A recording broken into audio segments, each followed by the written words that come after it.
Commonwealth, Olympic તેમજ police અને fire game જેવી વિવિધ સ્પર્ધાઓ માટે અમદાવાદ શહેરમાં સ્પોર્ટ માળખું ઊભું કરવામાં આવી રહ્યું છે.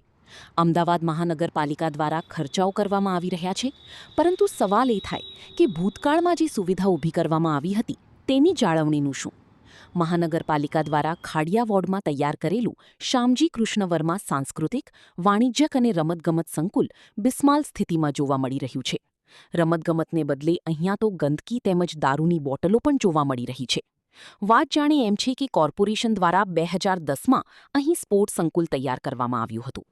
આ સ્પોર્ટ્સ સંકુલનું લોકાર્પણ તત્કાલીન સીએમ નરેન્દ્ર સ્પોર્ટ્સ સંકુલ જે કાળાવી પોલીસ સ્ટેશનની સામે આવેલું છે, ત્યાં મલ્ટી લેવલ કાર પાર્કિંગ આવેલું છે, જેને આપણે ચલાવવા માટે યુસીડીની બહેનો દ્વારા કામગીરી કરવામાં આવે છે અને મલ્ટી લેવલ પાર્કિંગની અંદર આસપાસના વિસ્તારમાંથી લોકો આવીને પાર્કિંગ કરે તે પ્રકારની વ્યવસ્થા કરવામાં આવેલી છે.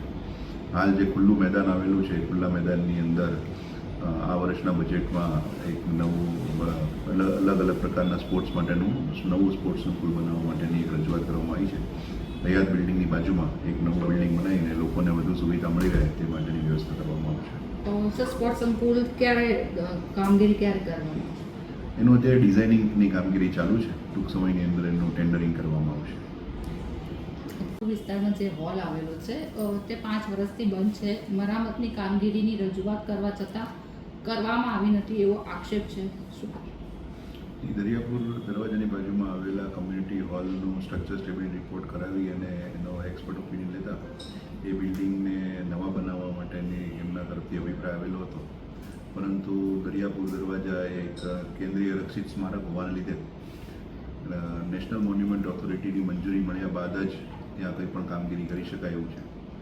હાલના તબક્કે જે પ્રવર્તમાન કાયદાઓ છે તે મુજબ 100 મીટરની અંદર કોઈ પણ પ્રકારનું બિલ્ડિંગનું ડેવલપમેન્ટ કરવું એ અશક્ય હોય છે, પરંતુ કોર્પોરેશનની ટીમ દ્વારા કરવામાં આવેલી મહેનત બાદ ખાસ કિસ્સા તરીકે પ્રથમ વખત 100 મીટરની ત્રિજ્યાની અંદર એક કોમ્યુનિટી હોલનું રીડેવલપમેન્ટ કરવાની પરમિશન નેશનલ મોન્યુમેન્ટ ઓથોરિટી દ્વારા ડિસેમ્બર મહિનામાં આપવામાં આવેલી હતી.